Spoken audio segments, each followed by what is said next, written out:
Hello and welcome into the Wiffle Wednesday Live Chat, episode 23 weeks strong, showing up and just chatting about my business, sports cards, baseball in general. In January, I made a video called like the 7 things I've learned of being a full-time card reseller, and I'd been doing it for essentially 2 years. And one of the things that I talked about in that video was I felt like I was finally hitting my stride. And when I say that, like I just felt like the business was in a good spot as far as repetition and repeating what I was able to do. So that meant going to card shows every week, grinding it out, listing cards, and coming away at the end of the new week with a little bit of profit, and felt like I was building a good background inventory on eBay. So I feel like I'm still doing that, but I also think I've hit another level at this point. I feel like I'm able to comfortably buy a little bit better than I have in the past. And even in short increments, I can notice when I get off path a little bit. I'm listing cards that I bought 2 weeks ago, and because I was gone for a week, so I'm a little behind. And one of the cards, actually a couple of the cards I bought, I bought, and the sticker's still on there. I bought them because I thought they were cool, not necessarily because I thought they were liquid. So I do need to just keep reminding myself, liquidity is king. Good deals multiplied by good deals will always. Hey, appreciate you being here. I'm happy to be here. Happy to have live viewers, because I will admit, I look at the viewer count when I'm doing these on Wednesday, and if it's at 0, I just kind of keep talking, and it doesn't really change anything. But when I see 3, 4, I think that's the peak, maybe 5. It does feel good. It's like a little bit validating. Speaking of a little bit of validation, I will admit that I went on the ball card show YouTube. I did a podcast with them. I linked it in my description for this video.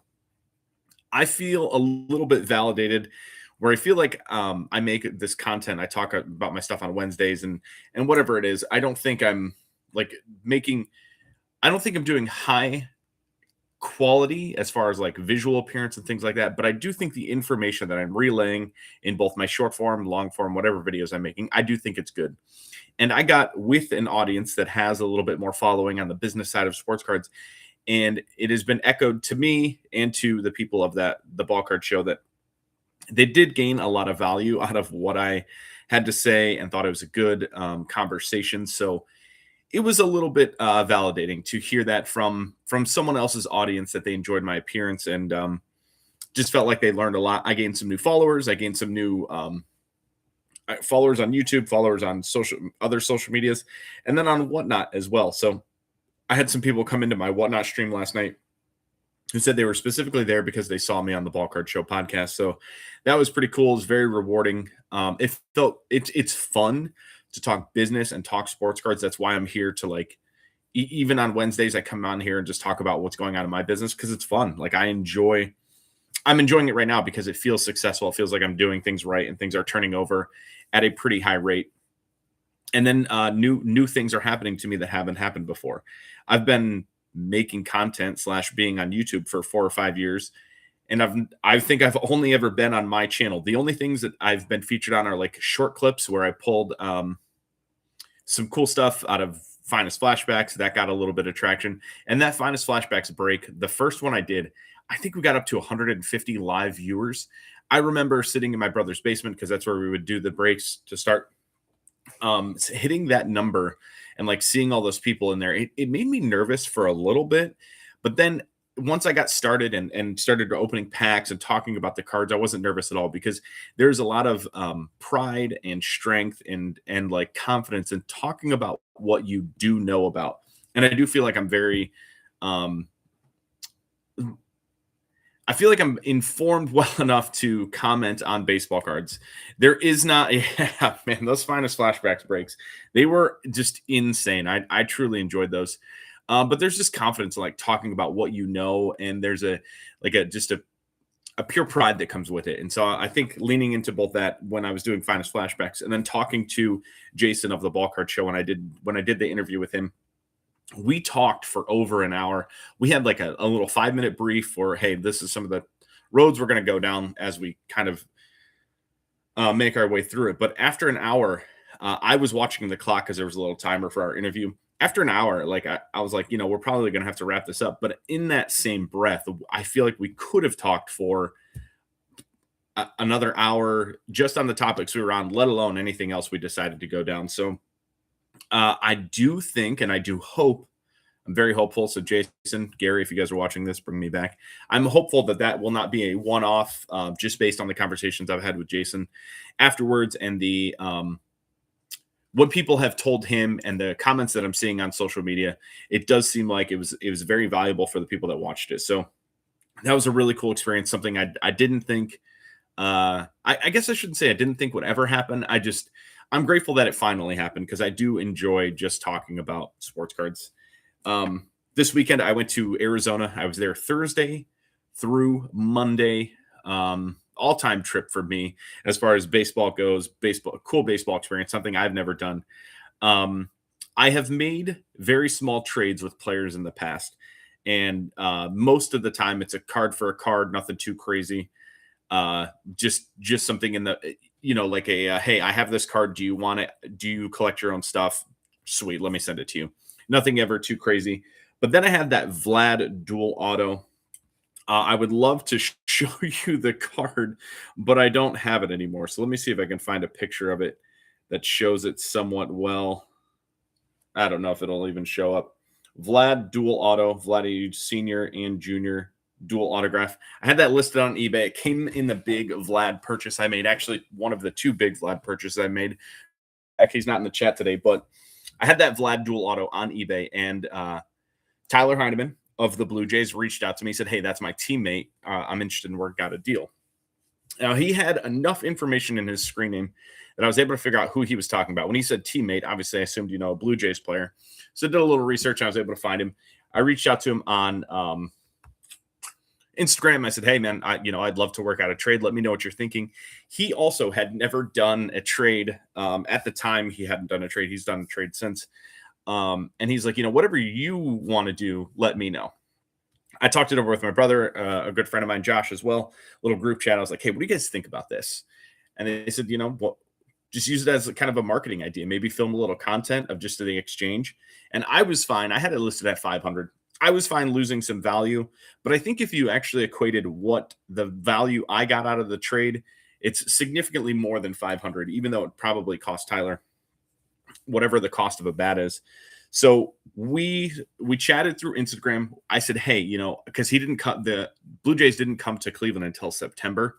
And I didn't want to just have the card sitting there.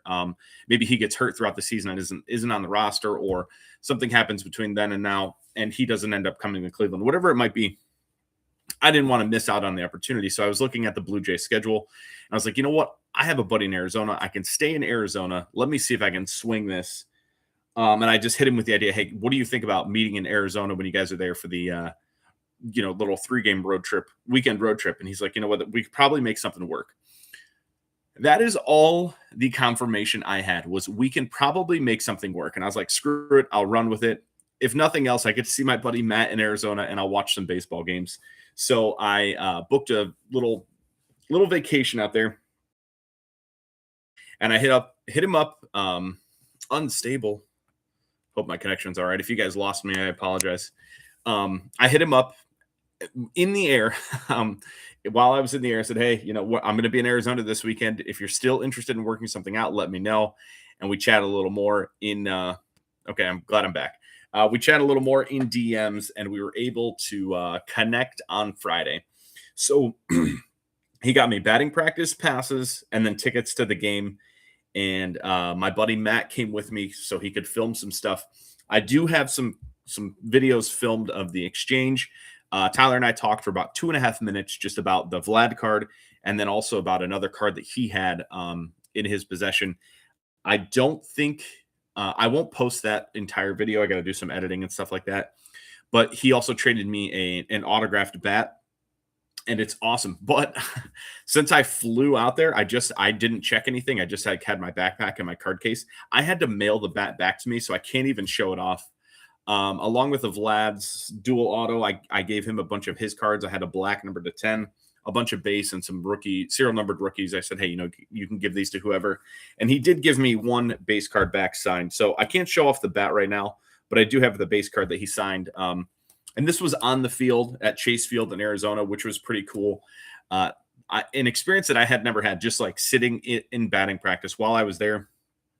Kurt Schilling walked up. He knew some people that were behind me at the batting practice area, so he was literally right next to me. Jay Bell came through. Luis Gonzalez was there taking pictures with some people that he knew. So that was really cool to see all those guys, Arizona connections. And then teams from both players came in and out during batting practice. So some of the Diamondbacks players came over. Dalton Varsho came out because he knew the Diamondbacks. He came over. Dylan Cease came over. He knew some people that were there. So it was just cool to see the players up close. I got to watch batting practice from literally just a few feet away and grabbed a batting practice ball. So that was pretty cool. I don't know what's going on. I might have to end this stream. I'm pretty disappointed if that's the case. More than one ingestion is using the primary URL. That sounds difficult. Well, did that do anything? If you can still see me, let me know. I've never had this error message. More than one ingestion is using the primary URL. Send one stream to the primary ingestion URL and one stream to somewhere. You've been fine since that first free. So YouTube Studio just told me some nonsense. Thank you. Appreciate you letting me know. I got you coming through. Mike, thank you. So yeah, I just being on the field, seeing batting practice up that close was very cool.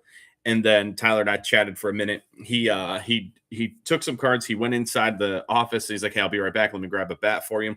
And when he came back out, it was like 25 minutes later. Like, sorry, I had a bunch of meetings, but it was a brand new, like personalized Tyler Heineman bat. And then it had his like model number and his nickname on it. And then he signed it's a brand new bat with like a gold handle in gold Sharpie. And man, does it look incredible. I can't wait to like display that. My buddy Matt gave me a bat display, and it's like a hide. I think it's called a hideaway or something. And it just hangs, the handle hangs it, and you just put that in the studs and then it just hangs in the air. So when I move to the new studio, that will be on the back wall, hopefully in, like picture of when I'm streaming somewhere in that area in the background. So, yeah. And then like we had tickets to the game. It was right by the bullpen. So I was sitting there with Matt and my girlfriend, and we were watching the game, and it was awesome. And we ended up next to two other people from Ohio, which like small world. We got to chatting about baseball. He travels a lot. He now lives in Arizona, but he knew a ton of people, knew a scout in the Blue Jays organization, and had just like been around the game. So we were fast friends chatting baseball for essentially the entire time. People in front of us were Detroit Tigers fans. Ended up chatting with them about the Tigers. And yeah, it was kind of one of those, like, we were in a section, but between the people in front of us and the two people next to us, there was no one else like in the vicinity of us. So the group of us kind of enjoyed the game in a different form because we were just chatting about baseball while we were watching the game. I watched Miles Straw hit a home run in person. That's just wild. And also Nolan Arenado hit his 356th career home run. If you guys don't use the ballpark app, I can't give enough raves about the ballpark app because I'm a total nerd. I like to track my my games. It puts the stuff in there. So I've been to 13 parks, 91 check-ins, and yeah, Miles Straw hit a home run. Exactly right. I've seen 31 different teams. That includes the American League and NL All-Star games. So I actually think I need to see. I'm missing one team. I actually don't know who it is off the top of my head, but I have to look at it. But like, I use all of the perks for it. Like, it has the game log. I put in, just the information. Like, I met Tyler Heineman, got a ball, saw Kurt Schilling, Luis Gonzalez, Jay Bell. I have the pictures from that game, and then I go back multiple games in the past, all of the different ones. If there's a Topps Now card, I put the Topps Now card picture in that. So I totally nerd out about the ballpark app and the features for your game check-ins. But man, is it such a cool thing to flip through. I have playoff games in there that I've been to. Same thing, notes, pictures, and then some Topps Now cards. So I've been to Chase Field before, and it was during the 2023 NLCS. So I have pictures from that with like my buddies who were out there for baseball. It is such a cool feature. It's a great history tracker. And then putting the Tops Now cards in there is just like the little cherry on top for the nerd that I am. Um, and yeah, I just truly enjoy it. While I was out there, not only did I go to the game and like watch baseball and stuff like that, I also tried to hit up as many sports card shops and sports card shows as I could. Um, I went to two shops first thing Friday morning. One of them opened at 9, which is wild. No one opens at 9, sports card world. But I was there at like 9:15, going through their cases and stuff like that. And Arizona card shops are set up similar to flea markets where they have cases that are like per person. They have vendors that set up their own case and put on a bunch of stuff. So not only did I get to look through the card shop inventory, I also got to look through a bunch of individual sellers similar to a flea market, which was really, really cool. I got to look at a ton of cards. In the first shop, I think I spent like $200. Nothing too crazy, but I did find some underpriced stuff. Was able to go through a lot of cards, and that was really fun. The second shop, though, that was massive. I went to, I think it's called Phoenix Sports Cards, and they had 3 display cases in the middle that were they were 50% off. And even the owners or the guys that were working that day told me that the people set up in those cases had not updated them for the most part in a year, maybe 2. And I went digging because that's what I love to do. And I will tell you this, I made some short form about this. If you guys don't know about 2024 Heritage Mini, I implore you to take the time to just learn about Heritage Mini. This is a 2024 Heritage Mini short print. I paid 50 cents, not $1. This is a short print. I didn't look up specifically Adam Frazier, but I have probably 4, 5, 6, 7, 8. I have 8 short prints, 8 parallels, and 2 inserts, give or take. Most of these cards are anywhere from $20 to $40. The Heritage short prints from Heritage Mini sell for crazy amount. There's a very short print run. I believe it's $320 per card. The product itself is very highly collectible and sought after. Look at box prices. I think they're 5x their original. They were originally $50. I think they're $250 now. The short prints are very desired because people love the 1975 design, specifically the 1975 mini set. So when they released this set as a mini variation, it absolutely crushed on the secondary market. And the short prints, because they're so rare and not labeled and people don't know the print run, they do end up in dollar boxes sometime. But for those to be sitting there for what sounds like at least 2 years and for me to come up and clean those out, man, I was thrilled with that shop. That wasn't the only thing I bought. I found all kinds of stuff. I do have some short form coming out on that. Hopefully one long vlog style video of everything I did this weekend. I'm not that good of an editor, so we'll see. I might have to hire someone to make this for me and just give them all the stuff that I have. I did very well at that shop. Went through, I don't know, I was probably there 45 minutes. I could have stayed much longer. They had dime boxes and quarter boxes, 3,200 counts, probably 10 of each of those values that I could have just shifted through. I didn't want to spend that long on Friday. I probably should have gone back on Saturday or Sunday, but I did have some other things to do. And then, oddly enough, I also went to Best Buy. That's not the odd part. I'll get to the odd part. I bought microphones that I can plug into my cell phone. I wanted to have microphones so I could talk on the field. I didn't end up using them. I wish I would have. And then I also bought a GoPro. Do I need a GoPro? No, but I see people that wear it on their chest while they're flipping through dollar boxes. And I think that will be a good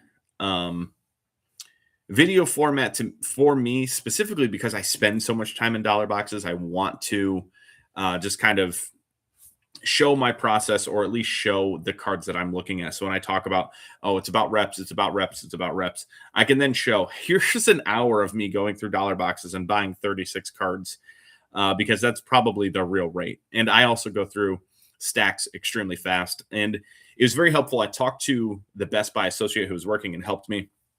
I told him exactly what I planned on doing, like going through card stacks, and he was familiar with cards as well. So we chatted a little bit about that. He said, all right, you might want to get this version so they can see the names, because if you're going too fast, it might not be able to grab the names. So That's pretty exciting. I need to teach myself how to use that, look up some videos online, and I'll be hopefully be showing some of that as far as like real time videos. I want to do like I want to see how it looks if I do a long form where I just show every card that I looked at in real time, and then obviously I'll do clips of short stuff of like, hey, this is one of the best cards I found this weekend, or the about 5 best cards I found this weekend, stuff like that.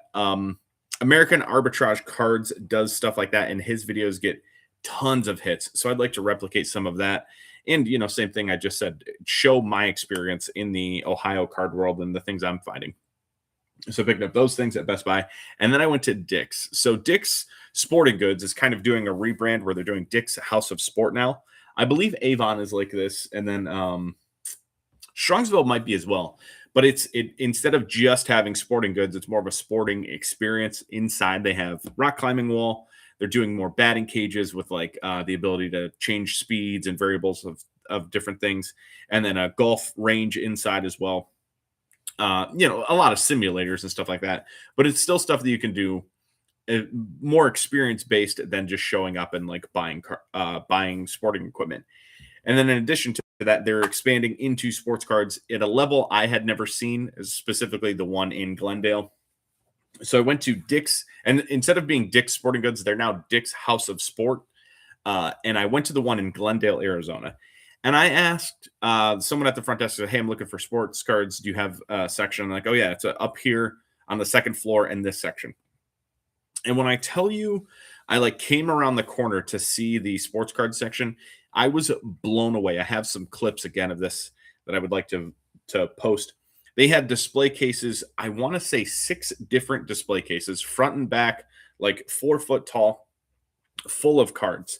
There were boxes. Most of it was retail stuff, mega boxes, hangers, blaster boxes.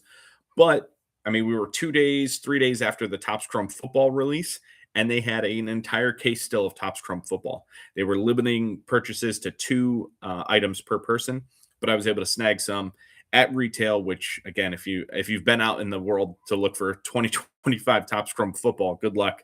I've only been able to find it at Dick's, and I found it at 2 separate Dick's now. And then I found sealed boxes. I bought Topps Chrome football, and then they had a display case of only graded cards. And I don't know how the process works, where they're buying, how they're buying, who's buying, but it sounds like once they buy a card, they set the price, they put it in that display case, and then they don't care. They're not updating, they're not changing. Whether it goes up or down, it sounds like they're not changing. So first off, me being from Ohio, I had to grab this Jose Ramirez. I bought this from Dick's House of Sport, PSA 9 rookie refractor. Price tag still on the back, $180. This is about the going rate. The last one sold on Card Ladder for $200, or on eBay. I saw it on Card Ladder. So I'm fine paying essentially market value for this. But one of the main reasons I bought this is because I bought this. This is a 2021 Bowman Draft Carter Jensen Burst Bowman Auto and a PSA 10. Now, I was looking up this price as the associate told me what the price was. He told me $170. There was no sticker on the front. It was displayed like this.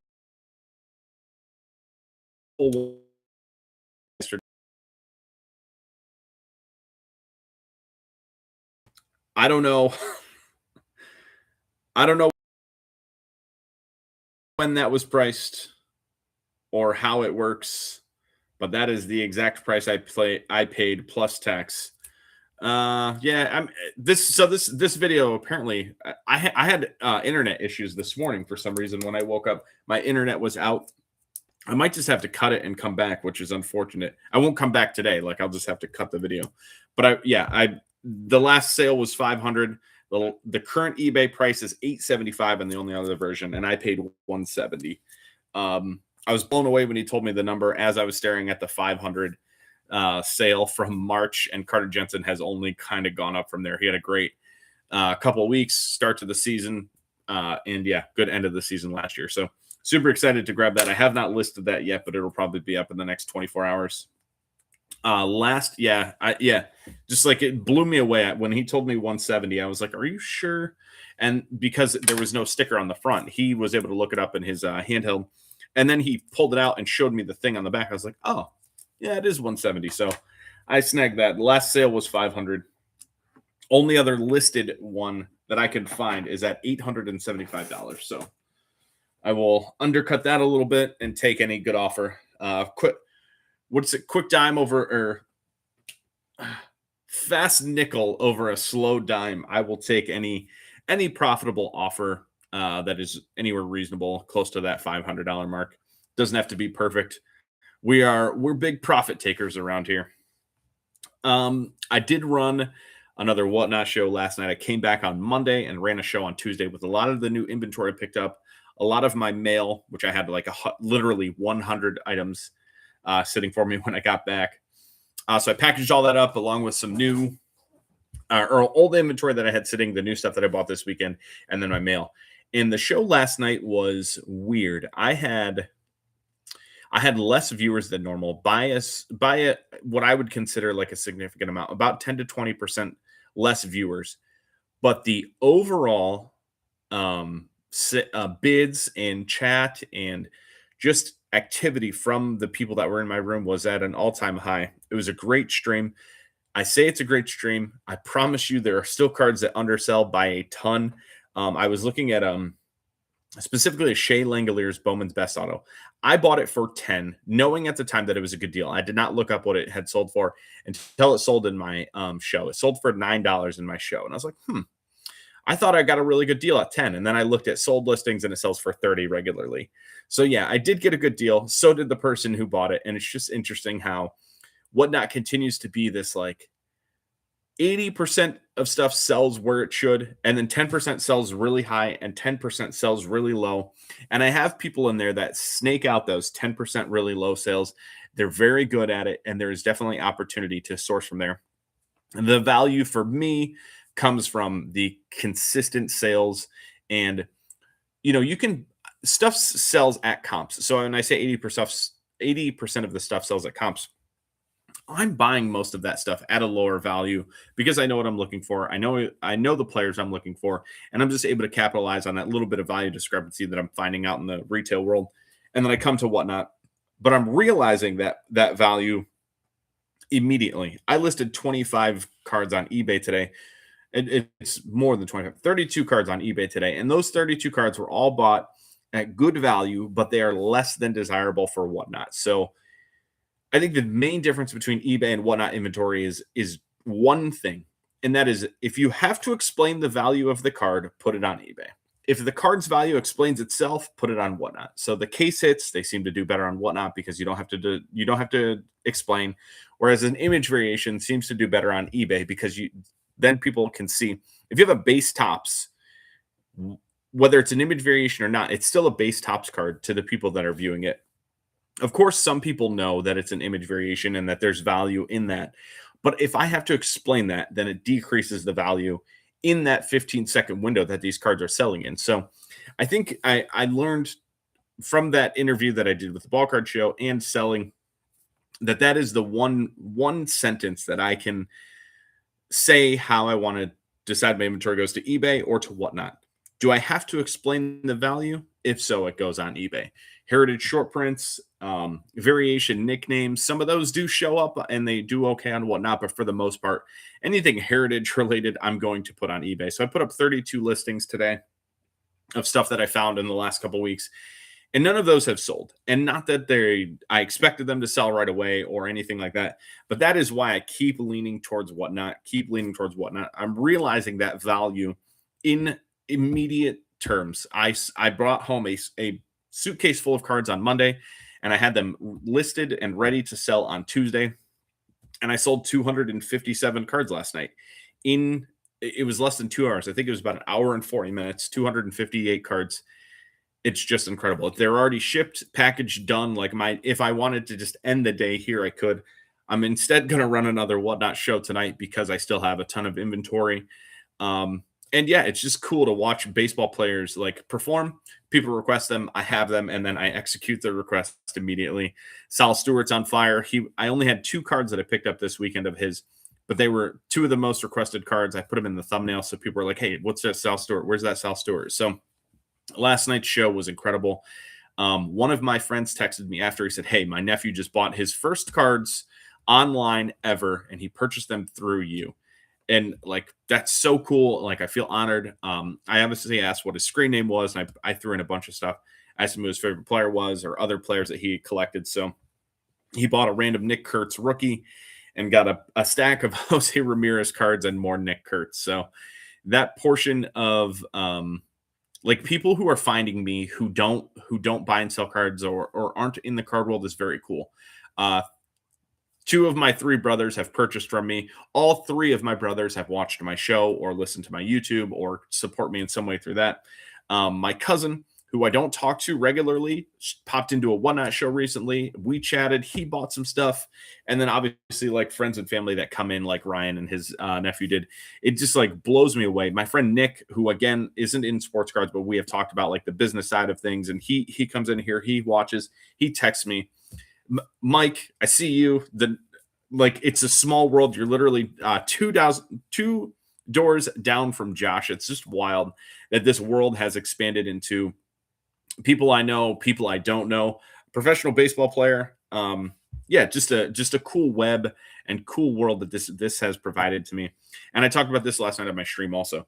Aside from being a Major League Baseball player, that was always my number one job that I would love to do. Number two on the very long list of possible jobs for me would be buying and selling baseball cards, opening cards, selling cards. It was always the like, if I could do anything, what would I do? That was always it. So the fact that I'm doing it, you guys are watching it, I'm interacting with people and experiencing it like in my own way. I'm just so lucky. I'm thankful for every person that makes it possible, whether you bought a card, whether you watch this, whether we haven't talked in 5 years and you used to purchase cards for me, or you've never purchased anything and you just interact with me talking about sports. I'm appreciative. It's so cool. I hope this video is not too choppy for the people that rewatch it, but if it is, I'm sorry. I'll try again next Wednesday, the 29th. And until then, I appreciate you guys so much. We'll be back then. Have a good one, guys. Thank you.